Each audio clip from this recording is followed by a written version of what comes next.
Bismillahirrahmanirrahim. Alhamdulillahi rabbil alamin wa bihi nasta'in ala umuri dunya waddin wassalatu wassalamu ala asyrafil anbiya'i wal mursalin nabiyina Muhammad wa ala alihi wa sahbihi ajma'in. Rabbi syrah li sadri wa yassir li amri wahlul 'uqdatam min lisani yafqahu qawli. Subhanaka la ilma lana illa ma 'allamtana innaka antal alimul hakim. ولا حول ولا قوة إلا بالله العلي العظيم. اللهم فقهنا في الدين وعلمنا التأويل. اللهم اجعل القرآن ربيع قلوبنا ونور صدورنا وجلاء أحزاننا وذهاب همومنا وغمومنا. اللهم ارزقنا تلاوته آناء الليل وأطراف النهار. اللهم آمين وبعد. Assalamualaikum warahmatullahi wabarakatuh. Terima kasih diucapkan kepada rakan-rakan Ikon Syabab yang sudi menjemput saya pada tengah hari ini, dan saya ucapkan terima kasih atas kesudian menjemput dan ucapan tahniah kepada Ikon Syabab kerana menganjurkan program yang sangat bermanfaat, satu hari, satu juzuk, satu ibrah. Dan insya-Allah saya pada tengah hari ini diminta untuk berkongsi berkaitan salah satu juzuk daripada Al-Quran, iaitulah hari ini kita dah masuk 4 Ramadan, maka kita akan berbincang ataupun kita akan berkongsi secara ringkas tentang apa yang terdapat dalam juzuk yang keempat.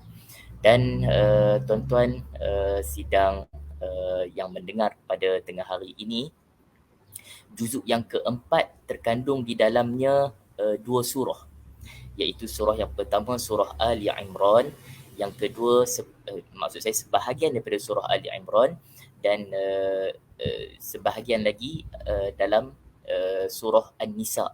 Jadi juzuk yang keempat ini terkandung sebahagiannya surah Ali Imran dan sebahagian lagi surah An-Nisa. Itu yang pertama sebagai muqaddimah. Dan yang menariknya, surah Ali Imran adalah surah yang ketiga dalam susunan Al-Quran, dan ia turun berlatar belakangkan peristiwa perang Uhud, Ghazwatu Uhud, yang juga berlaku pada tahun 3 Hijrah. Tengok, susunan surah Ali Imran ini susunan yang ketiga dalam susunan Al-Quran. Yang pertama surah Al-Fatihah, kedua surah Al-Baqarah, ketiga surah Ali Imran. Dan kisah yang terdapat ataupun latar belakang bagi surah ini juga berkaitan perang Uhud yang juga berlaku pada tahun 3 Hijrah. Dan ini juga mengingatkan saya seperti yang terdapat dalam surah At-Taubah. Surah At-Taubah, surah yang ke-9 dalam susunan Al-Quran, ia juga turun berlatar belakangkan peristiwa perang Tabuk, Ghazwatu Tabuk, yang berlaku pada tahun 9 Hijrah. Perang Tabuk juga dinamakan sebagai Ghazwah Al-Usrah, perang yang payah, yang susah. Dan itu di lain masa kita akan dengar perkongsian berkaitan juzuk yang ataupun surah yang ke-9 berkaitan surah At-Taubah. Apapun, pada petang ini kita akan berbincang tentang juzuk yang ketiga, juzuk yang keempat, minta maaf, surah yang ketiga, surah Ali Imran, dan sebahagian daripada surah An-Nisa. Kemudian isi kandungan yang terdapat dalam surah Ali Imran, antara lain di dalamnya terkandung yang pertama seruan kepada kalimatut tauhid, mentauhidkan Allah Subhanahu Wa Taala. Dan mentauhidkan Allah Subhanahu Wa Taala ini adalah maqasid, objektif yang paling utama, yang paling pertama, yang paling asas di dalam Al-Quran, Allah Subhanahu Wa Taala. Dengan sebab itu dalam muqaddimah surah ini Allah Taala memulakan dengan huruf muqatta'ah, alif lam mim, Allahu la ilaha illa huwal hayyul qayyum. Dan kalau kita sebut surah ini fokus berkaitan kalimatut tauhid, mentauhidkan Allah Ta'ala, mungkin ia agak umum. Kalau kita zoom in, kita dalamkan lagi, kita akan dapati perbahasan tauhid yang dibincangkan dalam surah Ali Imran uh, berkisar ataupun berbincang dari perspektif membersihkan salah faham golongan-golongan Yahudi terhadap Nabi Isa alaihi salam. Jadi itu yang kita boleh petik daripada surah Ali Imran.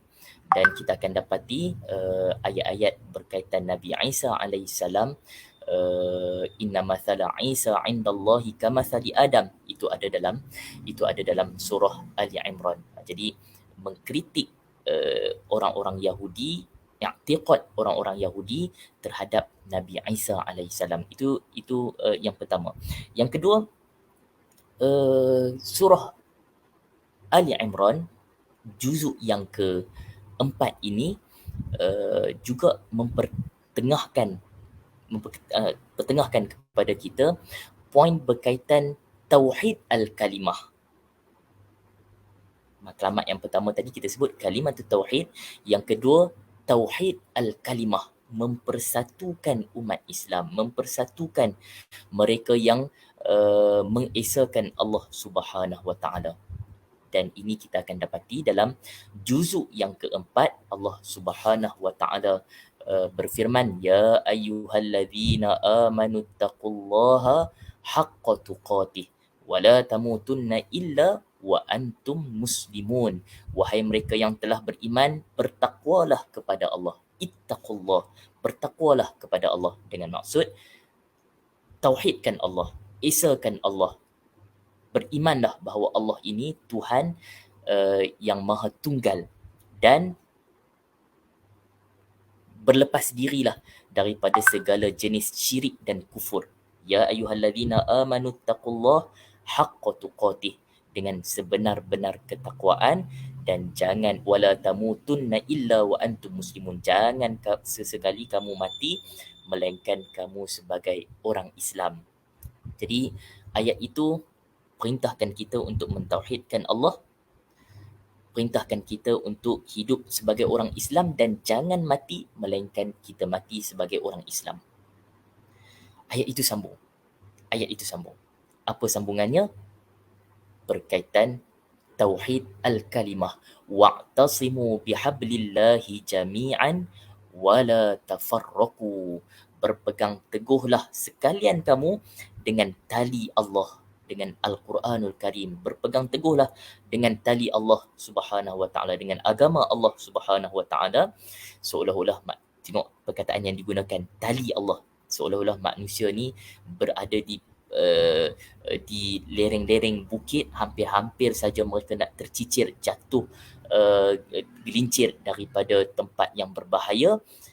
Dengan agama Allah, dengan tali Allah, mereka terselamat. Wa'tasimu bihablillahi jami'an, semua sekali. Wala tafarraqu, Allah perintah supaya kita berpegang kuat dengan tali Allah. Dalam masa sama Allah larang, jangan berpecah belah. Wala tafarraqu, jangan sekali-kali kita berpecah belah. Wazkuru ni'matallahi alaikum iz kuntum a'daan. Ingatlah nikmat Allah. Wazkuru ni'matallah, ingatlah nikmat Allah. Iz kuntum a'daan. Nikmat Allah itu apa? Islam. Dengan Islam tu kamu bersaudara. Tengok, dengan satu nikmat datang lagi nikmat. Dengan satu nikmat Islam datang nikmat persaudaraan, datang nikmat hidayah, datang nikmat syukur, datang nikmat ilmu, datang nikmat iman, datang nikmat ma'rifatullah. Ini semua nikmat di atas nikmat Islam yang kita perolehi. Wazkuru ni'matallah alaikum id kuntum a'daan. Ketika mana suatu masa dahulu kamu bermusuh, wahai sekalian Aus dan Khazraj, wahai sekalian golongan Ansar. Jadi sebelum kedatangan Islam, masyarakat Yathrib ataupun kemudiannya datang dengan nama Madinah, mereka terdiri daripada Aus dan Khazraj, dan berlaku peperangan di antara golongan Aus dan Khazraj. Dan kita belajar dalam sirah, di belakang Aus dan Khazraj ini ada golongan Yahudi yang menjadi batu api menghangatkan permusuhan di antara Aus dan Khazraj. Apapun saya nak pendekkan perbahasan ini, wadhkuru ni'matallahi 'alaikum idh kuntum a'da'an fa'alafa baina qulubikum. Fa'alafa baina qulubikum. Allah Ta'ala kemudiannya menjinakkan bainakum, tak, bukan di antara kamu, baina qulubikum, di antara hati-hati kamu, persaudaraan, kesatuan, perpaduan. Ia bukan di atas dasar keduniaan, tetapi ia bermula daripada hati. Baina qulubikum, dia bermula daripada hati.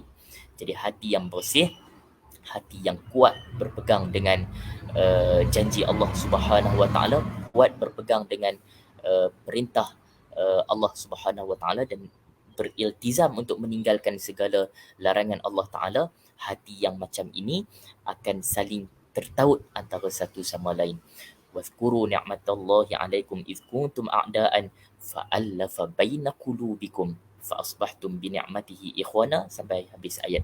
Jadi poin yang saya nak sampaikan dalam surah Ali Imran, Allah Taala mempertegaskan berkaitan kepentingan tauhid al-kalimah, dan kerana itulah, kerana tauhid al-kalimah ini jugalah Allah Taala melarang umat Islam daripada mengambil golongan kufar sebagai pemimpin mereka. Ini juga ada dalam juzuk yang keempat surah Ali Imran. Minta maaf saya tak mau panjang di situ, kita nak ambil poin-poin penting sahaja. Kemudian surah Ali Imran ini juga dalam juzuk yang keempat, kalau tadi berkaitan Yahudi, fokus kalimat tauhid ini dari perspektif Yahudi, membersihkan salah faham orang Yahudi, i'tiqad orang Yahudi terhadap Nabi Isa alaihissalam. Datang pula yang kedua berkaitan tauhid al-kalimah, fokusnya lebih kepada golongan mukmin dan juga celaan kepada golongan munafiqun, celaan kepada golongan munafiqun.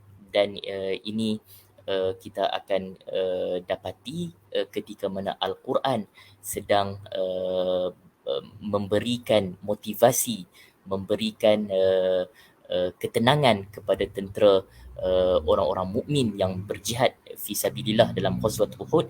Dalam masa yang sama Al-Quran menempelak golongan-golongan munafiqun yang menjadi punca utama kekalahan umat Islam dalam perang Uhud.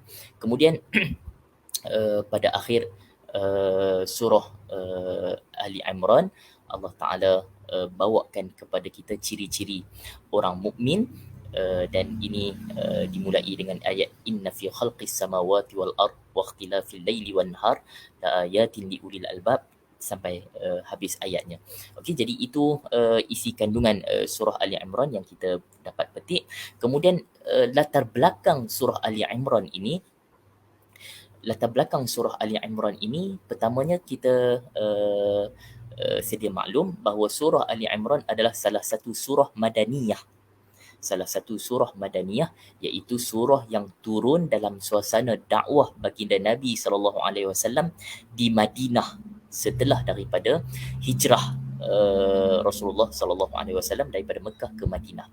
Dan dalam tempoh tersebut umat Islam di Madinah, mereka berhadapan dengan musuh dalaman umat Islam iaitu orang-orang munafik, dan mereka juga berhadapan dengan musuh luaran umat Islam yang berada dalam negeri Madinah iaitu golongan Yahudi, dan mereka juga berhadapan dengan musuh luaran umat Islam yang berada di luar kota Madinah, antaranya Quraisy Mekah, musyrikin Quraisy Mekah. Okey, jadi itu latar belakang surah Ali Imran yang kita sedang bincangkan ini. Kemudian surah Ali Imran ini juga berlatar belakangkan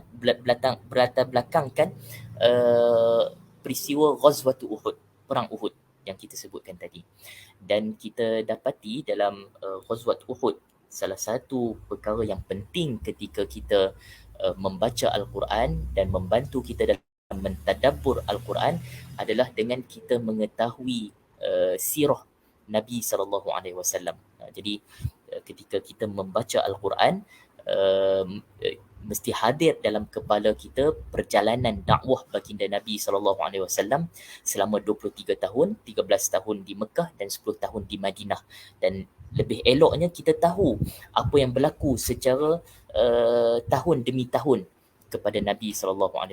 Jadi tahun pertama hijrah, baginda membina Masjid Nabawi, kemudian mempersaudarakan umat Islam di kalangan Aus dan Khazraj, di kalangan Muhajirin dan Ansar. Kemudian pada tahun kedua berlaku Perang Badar. Berlaku Perang Badar. Kemudian susulan daripada Perang Badar berlaku Perang Bani Qainuqa berhadapan dengan golongan Yahudi. Golongan Yahudi diambil tindakan kerana mereka telah khianat terhadap perjanjian. Kemudian pada tahun ketiga berlaku perang Uhud. Kemudian susulan daripada perang Uhud sekali lagi perang dengan orang Yahudi, kerana sekali lagi mereka ingkar dengan perjanjian, ada usaha untuk membunuh Nabi SAW dan berlakulah perang Bani An-Nadir. Kemudian selepas perang Bani An-Nadir pada tahun kelima berlaku perang Al-Ahzab, kan? Kemudian susulan daripada perang Ahzab sekali lagi dengan Yahudi, iaitulah perang Ghazwah Bani Quraidah. Berhadapan dengan golongan Yahudi Bani Quraidah. Kemudian pada tahun yang ke-6 peristiwa Hudaibiyah ataupun Ghazwat Hudaibiyah. Kemudian tahun ke-7 hasil daripada perang Hudaibiyah tersebut berlaku perjanjian damai. Kemudian Nabi SAW memanfaatkan tempoh damai aman tersebut dengan menghantar utusan-utusan berdakwah kepada maharaja-maharaja di dunia. Kemudian pada tahun ke-8 Fathu Mekah, tahun ke-9 Tabuk, tahun ke-10 Hajjatul Wada', kemudian tahun ke-11 baginda Nabi SAW wafat. Dan itulah perjalanan dakwah, dan kita ketika membaca ayat-ayat ini kita hadirkan dalam minda kita, dalam kepala kita apa yang berlaku dalam sirah baginda Nabi SAW. Dan yang menariknya, Ghazwah Uhud tahun ketiga, surah Ali Imran. Kemudian selepas surah Ali Imran, surah An-Nisa, surah yang keempat. Dan surah An-Nisa ini kita tahu dalam peristiwa perang Uhud, umat Islam berhadapan dengan satu babak di mana tokoh-tokoh besar umat Islam gugur syahid. Antara yang gugur syahid adalah Mus'ab bin Umair, antara yang gugur syahid Hamzah bin Abdul Muttalib, antara yang gugur syahid Hamzalah Ghasilul Malaikah, dan ramai lagi sahabat-sahabat Nabi SAW yang gugur syahid, sahabat-sahabat utama. Dan kerana gugur syahid dalam perang Uhud, maka surah An-Nisa yang datang selepas daripada surah Ali Imran menyelesaikan masalah ini. Kerana itu kita akan dapati dalam surah An-Nisa ayat-ayat berkaitan anak yatim, ayat-ayat berkaitan pewarisan harta, kan? Ayat-ayat berkaitan miras, ini ada dalam surah An-Nisa, menyelesaikan ataupun merawat masyarakat yang ketika itu baru sahaja kehilangan tokoh-tokoh utama mereka setelah mana berlaku dalam perang Uhud, di mana ada satu babak umat Islam dibalas oleh tentera Quraisy yang diketuai oleh Khalid bin Al-Walid. Okey, kemudian kita masuk kepada sedikit pengajaran yang kita boleh petik dalam juzuk yang keempat ini. Yang pertamanya, bila kita bicara tentang jihad tak terlepas daripada mujahadah. Bila kita berbincang tentang jihad di sana ada mujahadah. Bila kita bincang tentang mujahadah tak terlepas daripada jihad. Jihad maksudnya apa? Kita berhadapan dengan musuh yang kita nampak, iaitulah di kalangan musuh luaran umat Islam, di kalangan orang Yahudi dan di kalangan mereka yang berniat jahat terhadap umat Islam. Dan dalam konteks sirah Nabi SAW, iaitulah golongan musyrikin Quraisy Mekah. Dan dalam masa yang sama, umat Islam ketika berjihad, mereka berhadapan dengan musuh dalaman umat Islam, iaitu golongan munafiqun. Itu jihad. Mujahadah, kita bergelut berhadapan dengan diri kita, nafsu kita, keduniaan, syaitan. Ini musuh-musuh yang tak nampak, musuh-musuh yang menepati selera dan hawa nafsu kita. Dan itu dinamakan mujahadah. Bila kita sebut tentang jihad, Al-Quran bila menyebut tentang jihad, Al-Quran tak tinggal tajuk yang penting, poin yang penting, iaitu berkaitan mujahadah. Jom kita tengok ayat dalam surah Ali Imran. Allah Subhanahu wa taala menyebut walaqad sadaqakumullahu wa'dah إذ تحسونهم بإذنه حتى إذا فشلتم وتنازعتم في الأمر وعصيتم من بعد ما أراكم ما تحبون منكم من يريد الدنيا ومنكم من يريد الآخرة. Ini poin yang saya nak sentuh, iaitu Allah Ta'ala telah menjanjikan kemenangan. Allah Ta'ala telah janjikan kepada umat Islam kemenangan. Cukup syaratnya, maka kemenangan pun datang. Jika syaratnya cukup, tetapi kamu tak atasi penghalang-penghalangnya, maka Allah Ta'ala berhak untuk mengangkat syarat tersebut. Dan itulah yang berlaku dalam perang Uhud. Umat Islam menang dalam babak yang pertama, kemudian dalam babak yang akhir berlaku ijtihad yang salah. Dalam sebahagian penulisan menyebut ijtihad yang salah. Baginda Nabi arahkan supaya pemanah-pemanah kekal di tempat masing-masing, tetapi ketika mana arakum ma tuhibbun, ketika mana diperlihatkan kepada mereka harta yang mereka suka, ghanimah yang mereka suka, kemenangan yang mereka suka, maka berlaku perselisihan faham dekat situ. Minkum man yuridud dunya. Ini satu kita kata satu diagnostik daripada Allah Ta'ala. Belahan Allah Ta'ala merawat tubuh umat Islam, bukan sekadar zahir tetapi batin mereka. Minkum man yuridud dunya. Ada di kalangan kamu yang inginkan dunia. Wa minkum man yuridul akhirah. Dan ada di kalangan kamu yang menginginkan akhirat. Jadi Abdullah bin Mas'ud radhiyallahu anhu ketika membaca ayat ini, ketika mendengar ayat Allah Ta'ala, ada di kalangan kamu yang inginkan dunia, ada di kalangan kamu yang inginkan akhirat, kata Abdullah bin Mas'ud, ma kuntu ara ahadan min ashabi Rasulillah sallallahu alaihi wasallam yuridu dunya. Selama ni saya perhatikan para sahabat Nabi sallallahu alaihi wasallam, tak ada seorang pun di kalangan mereka yang menginginkan dunia. Macam mana mereka menginginkan dunia? Mereka berhijrah bersama dengan Nabi sallallahu alaihi wasallam, menanggung kesusahan kerana berpegang dengan Islam. Kata Abdullah bin Mas'ud, ma kuntu ara ahadan min ashabi Rasulillah sallallahu alaihi wasallam yuridu dunya. Saya selama ni tak tahu pun ada di kalangan sahabat Nabi yang inginkan keduniaan.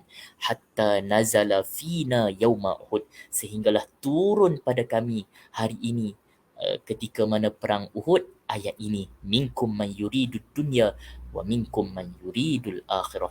Sebahagian di kalangan kamu menginginkan dunia dan sebahagian di kalangan kamu yang menginginkan akhirat. Jadi ayat ini seolah-olah Allah Ta'ala nak supaya umat Islam fokus dengan akhirat mereka. Mereka inginkan keduniaan untuk berkhidmat dengan agama.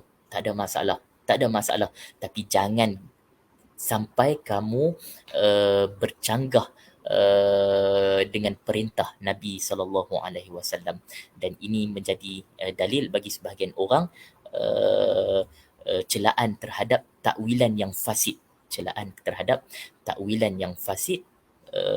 Dan ini kemudiannya Allah Ta'ala sebenarnya mengampunkan pemanah-pemanah dalam perang Uhud kerana ini ijtihad mereka.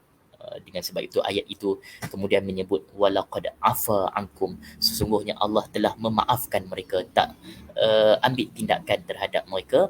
Dan itu kurniaan Allah kepada hamba-hambanya yang beriman. Wallahu dzu fadlin 'alal 'alamin. Allah Subhanahu wa taala pemilik kurniaan-kurniaan yang agung, Subhanahu wa taala. Itu yang pertama. Yang kedua, pengajaran yang kita dapat ambil juga dalam kalangan umat Islam, dalam tempoh perjuangan, dalam tempoh jihad fi sabilillah, di sana ada tapisan demi tapisan, ujian demi ujian. Dan kita semua tahu bahawa semakin tinggi kedudukan kita di sisi Allah Subhanahu wa taala, maka semakin tinggilah ujian yang akan ataupun bakal dihadapi. Ini berdasarkan hadis Nabi sallallahu alaihi wasallam, inna ashaddan nasi bala'an al-anbiya thumma al-amsal fal amsal. Sesungguhnya yang paling dahsyat ujian adalah para nabi, kemudian mereka yang mengikut jalan para nabi, kemudian mereka yang mengikut jalan para nabi. Dan macam tu dalam urusan dunia pun macam tu. Kita SPM lebih susah daripada UPSR darjah 6 kan. Kemudian ijazah lebih susah daripada SPM. Kemudian sampai master lebih susah daripada ijazah. Kemudian PhD lebih susah daripada yang sebelum-sebelumnya. Macam itulah dalam urusan akhirat, semakin dekat kita dengan jalan para nabi, maka semakin tinggi ujian yang bakal dihadapi. Dan jika kita lepas semua ujian-ujian tersebut, maka semakin dekatlah kita dengan Allah Subhanahu wa taala. Dan ini dirakamkan dalam juzuk yang keempat. Allah Subhanahu wa taala menyebut waliyabtaliyallahu ma fi sudurikum. Allah Taala pasti akan menguji apa yang terkandung dalam hati kamu, apa yang terkandung dalam dada kamu. Waliyumahhisa ma fi qulubikum, dan Allah tentu akan bersihkan apa yang terkandung dalam hati kamu. Jadi dalam hati kita terkandung kehendak-kehendak ataupun syahwat-syahwat keduniaan, syahwat-syahwat kemasyhuran, syahwat-syahwat yang disukai oleh hati kita, sedangkan Allah nak supaya hati kita bersih. Dan mereka yang bertemu dengan Allah yang selamat di akhirat nanti adalah mereka yang hatinya bersih. Wala tukhzini yauma yub'atsun yauma la yanfa'u malun wala banun illa man atallaha biqalbin salim. Hari akhirat, hari yang tidak ada lagi manfaat harta dan anak pinak, melainkan mereka yang datang bertemu dengan Allah dengan hati yang sejahtera. Sejahtera daripada kekufuran, sejahtera daripada kefasikan, sejahtera daripada segala maksiat, sejahtera daripada segala syubhat, sejahtera daripada segala syahwat dan sebagainya. Datang bertemu dengan Allah dalam hati yang sejahtera, itulah mereka yang akan selamat di akhirat nanti. Wallahu alimum bizatis sudur. Allah Ta'ala yang paling tahu tentang apa yang terkandung dalam dada kita. Jadi tapisan demi tapisan berlaku dalam sejarah umat Islam. Umat Islam ada kalanya menang, ada kalanya kalah. Kenapa sekalipun kita duduk di jalan yang benar, sekalipun para sahabat mengikut baginda Nabi SAW, menjadi tentera Nabi SAW, kenapa ada babak ketika mereka bersama dengan Nabi, Allah uji mereka dengan gugurnya sahabat-sahabat mereka, hilangnya sebahagian daripada harta-harta mereka. Kenapa jadi macam ni? Kerana nak bersihkan hati kita. Jadi apa yang berlaku dalam hidup kita pun macam tu. Kadang-kadang ada masa kita seronok, ada masa kita sedih, dan ketika sedih kita bersabar, ketika gembira kita bersyukur kepada Allah Ta'ala. Semua ini adalah ujian-ujian keimanan. Kita lepasi semua ini, maka ini menambah nikmat kelazatan iman kita dan ma'rifatullah kita, kedudukan kita di sisi Allah Subhanahu wa taala. Dan kenapa adakala umat Islam menghadapi kemenangan, adakala umat Islam menghadapi kekalahan? Tidak lain dan tidak bukan kerana Allah Ta'ala sengaja menjadikan sistemnya begitu, supaya mereka yang masuk ke dalam Islam bukan masuk kerana inginkan keduniaan semata-mata. Jadi kalaulah asalkan masuk Islam, asalkan bersama dengan Nabi, pasti akan menang, pasti akan dapat ghanimah, pasti akan dapat habuan-habuan keduniaan. Tentulah yang akan masuk dalam saf umat Islam yang bersama dengan Nabi SAW adalah mereka yang bercampur di antara mukmin dan munafikin, bercampur antara inginkan akhirat dan inginkan keduniaan. Tetapi Allah Ta'ala sengaja jadikan ujian demi ujian, tujuannya supaya dapat membersihkan barisan umat Islam, membersihkan jemaah umat Islam, kumpulan umat Islam, dan tapisan demi tapisan inilah yang akan membersihkan hati dalaman umat Islam sendiri ketika bertemu dengan Allah di hari akhirat. Yang ketiga, pengajaran yang kita ambil, kemenangan yang sebenar adalah keimanan di atas dasar prinsip. Keimanan yang sebenar, kemenangan yang sebenar adalah di atas kemenangan prinsip, di atas kemenangan iman. Jadi Allah Subhanahu Wa Taala berfirman dalam Al-Quran dalam surah Ali Imran, wala tahinu wala tahzanu wa antumul a'launa in kuntum mu'minin. Jangan kamu rasa hina, jangan kamu rasa sedih. Wa antumul a'laun, kamu tetap berada di kedudukan yang paling tinggi. In kuntum mu'minin, sekiranya kamu benar-benar beriman. Iyamsaskum qarhun, sekiranya kamu sekarang disentuh dengan sedikit luka, faqad massal qauma qarhum misluh, sesungguhnya kaum musyrikin juga telah ditimpa dengan luka seperti kamu, bahkan lebih dahsyat daripada itu. Orang Islam menang dalam perang Badar. Umat Islam mendapat ghanimah dalam perang Badar. Tetapi dalam perang Uhud umat Islam juga menang pada babak-babak awal dalam perang Uhud. Babak-babak akhir sahaja umat Islam kalah ataupun gugur sebahagian daripada tokoh-tokoh mereka yang utama. Dan ketika mana golongan Quraisy Mekah berjaya di babak akhir ini, mereka bukan boleh bawa balik ghanimah pun, mereka bukan boleh ambil apa harta daripada kamu pun umat Islam. Jadi mereka tak putus asa sekalipun mereka tewas dalam perang Badar. Kenapa kamu putus asa sedangkan kekalahan kamu kecil nak dibandingkan dengan kekalahan golongan Quraisy Mekah dalam perang Badar. Jadi jangan putus asa, jangan kecewa. Kemenangan yang sebenar adalah kemenangan di atas dasar prinsip. Kamu beriman kepada Allah Ta'ala, itulah kemenangan yang nyata. Wa tilkal ayyamu nudawiluha bainan nas, demikianlah hari-hari yang kami putar di antara manusia.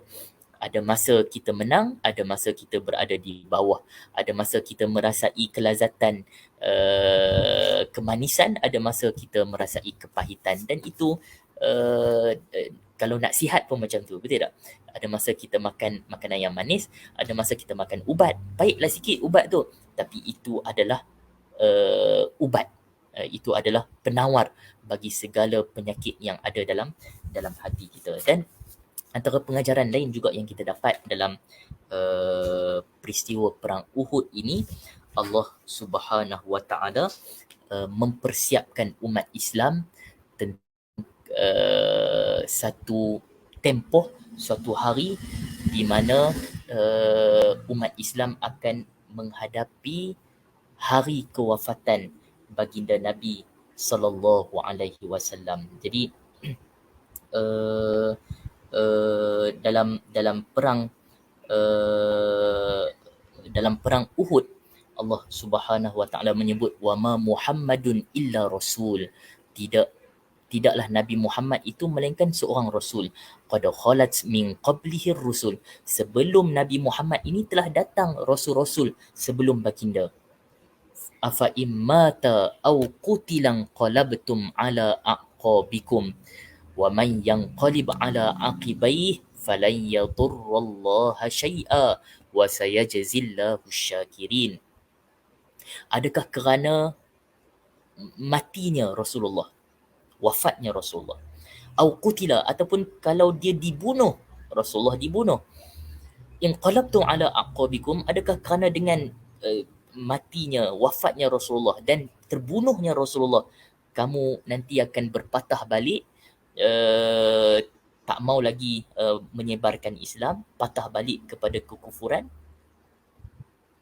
Jadi Allah Ta'ala mempersiapkan umat Islam dengan dengan hari kewafatan baginda Nabi SAW, dan Allah Ta'ala dan Al-Quran nak mendidik kita supaya dalam berpegang dengan kebenaran, kita jangan terikat dengan mana-mana tokoh. Berpegang dengan suatu kebenaran, jangan terikat dengan tokoh yang berpegang dengan kebenaran tersebut. Jadi inilah yang berlaku dan inilah yang difahami oleh Abu Bakar As-Siddiq radhiyallahu anhu ketika berlaku kewafatan baginda Nabi sallallahu alaihi wasallam. Kewafatan Rasulullah berlaku tak lama selepas itu, dalam 8 tahun, kurang 8 tahun daripada hari Uhud. Di hari kewafatan baginda Nabi sallallahu alaihi wasallam berlaku suasana panik di kalangan umat Islam. Sebahagian orang-orang munafik, mereka seronok, mereka suka sebarkan berita ni kerana dengan berita kewafatan baginda Nabi sallallahu alaihi wasallam, dalam sangkaan mereka akan melenyapkan Islam. Dengan berita kewafatan baginda Nabi sallallahu alaihi wasallam, maka umat Islam akan menjadi lemah. Ini yang ada dalam kepala golongan munafikin.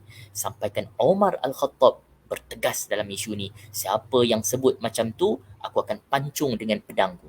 Sampailah tibanya kita dapati Abu Bakar As-Siddiq yang memainkan peranan menyedarkan umat Islam, dan dia berkhutbah, man kana ya'budu Muhammadan fa inna Muhammadan qad mat, wa man kana ya'budu Allah fa innallaha hayyun la yamut. Barang siapa yang selama ini mengabdikan diri menyembah Muhammad, maka ketahuilah Nabi Muhammad sallallahu alaihi wasallam telah wafat. Barang siapa yang mengabdikan dirinya kepada Allah, maka ketahuilah Allah itu hidup dan tidak akan mati. Kemudian Abu Bakar As-Siddiq pun membaca ayat ini, wa ma Muhammadun illa rasul qad khalat min qablihi rusul afa in mata aw qutilan qalabtum ala aqabikum, sampai habis ayat. Umar Al-Khattab ketika mendengar bacaan ini, ketika memberi perhatian terhadap khutbah Abu Bakar As-Siddiq dan mendengar ayat Al-Quran yang dibacakan oleh Abu Bakar As-Siddiq, kata Umar, ka'annani lam asma' hadhil ayah qat. Selama ni seolah-olah saya tak pernah dengar ayat ini. Tengok kebijaksanaan Abu Bakar As-Siddiq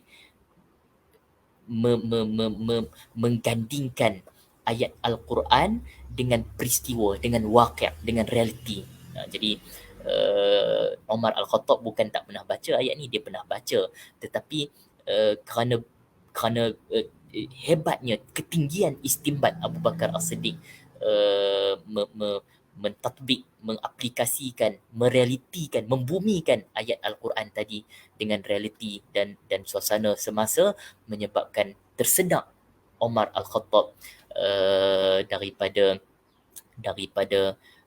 kelalaian dia, dan akhirnya dia juga mengulang-ulang ayat yang sama, ka'annani lam asma' hadhil ayah qat, seolah-olah saya tak pernah dengar ayat ini sebelum ini. Jadi itulah secara ringkas apa yang kita dapat yang kita dapat petik daripada peristiwa perang Uhud, dan apa yang dirangkumkan dalam surah Ali Imran. Dan sebenarnya panjanglah kalau kita nak bahas tentang kesimpulan ataupun rumusan ataupun pengajaran ibrah yang kita boleh ambil berkaitan perang Uhud dan apa yang disampaikan dalam Ali Imran, dalam surah Ali Imran. Cuma saya nak akhiri pertemuan kita, perkongsian kita pada tengah hari ini. Di sana ada ayat Allah Subhanahu wa taala berfirman, inna fi khalqis samawati wal ard wa ikhtilafil laili wan nahar la ayatin li ulil albab. Ayat ini saya terjemahkan dulu. Sesungguhnya pada penciptaan langit dan bumi dan pada perselisihan malam, waktu malam dan waktu siang, itu adalah sebahagian daripada tanda-tanda kebesaran Allah Ta'ala, dan itu memberi manfaat dan faedah bagi golongan ulul albab, mereka yang punya akal dan hati yang bersih, yang jernih. Jadi ayat ini kalau kita buka dalam kitab-kitab tafsir, maka di sana ada riwayat daripada Aisyah radhiyallahu anha. Kata Aisyah radhiyallahu anha, lamma nazalat hadhihi al-ayatu ala an-nabi sallallahu alaihi wasallam qama yusalli, ketika mana turunnya ayat ini, baginda Nabi sallallahu alaihi wasallam sedang berdiri solat. Fa atahu Bilal yu'adhinuhu bis-salah, dan datangnya Bilal meminta izin kepada Nabi SAW untuk melaungkan azan bagi menandakan solat. Fara'ahu yabki, Bilal melihat Rasulullah SAW dalam keadaan sedang menangis. Faqala ya Rasulullah, wahai Rasulullah, atabki wa qad ghafarallahu laka ma taqaddama min dhanbika wa ma ta'akhkhar. Wahai Rasulullah, kenapa Tuan menangis? Bukankah Allah telah mengampunkan dosa Tuan yang lepas dan segala dosa yang Tuan akan lakukan di masa akan datang? Faqala, maka Nabi SAW pun berkata, ya Bilal, wahai Bilal, afala akuna abdan syakura, tak bolehkah saya menjadi hamba Allah yang bersyukur? Walaqad anzalallahu alayya laylata ayah, Allah Ta'ala telah menurunkan kepadaku pada malam ini satu ayat. Inna fi khalqis samawati wal ardi wa ikhtilafil laili wan nahari la ayatin li ulil albab. Kemudian baginda Nabi berkata, wailun liman qara'aha wa lam yatafakkar fiha. Celakalah bagi mereka yang membaca ayat Al-Quran ini, ayat ini secara spesifik, inna fi khalqis samawati wal ard sampai habis. Celakalah bagi mereka yang membaca ayat-ayat ini walam yatafakkar fiha, tetapi mereka tak berfikir, tak bertafakur, tidak mentadabbur ayat-ayat ini. Jadi kata sebahagian di kalangan para ulama kita, ayat ini adalah salah satu ayat yang dihukumkan wajib kepada umat Islam untuk mentadabburnya. Jadi hukum tadabbur pada asalnya sunat, tetapi spesifik bagi ayat ini, maka ada celaan daripada Nabi SAW sekiranya kita tidak tafakkur, tadabbur, menghayati isi kandungan ayat ini secara spesifik. Moga bermanfaat perkongsian kita pada tengah hari ini. Saya mohon maaf atas segala salah dan silap dan kekurangan. Moga Ramadan kali ini memberi keberkatan dan menambahkan lagi pengetahuan kita, kecintaan kita, penghayatan kita terhadap Al-Quranul Karim. Wa sallallahu ala nabiyyina Muhammad wa ala alihi wa sahbihi wasallam walhamdulillahi rabbil alamin. Assalamualaikum warahmatullahi wabarakatuh.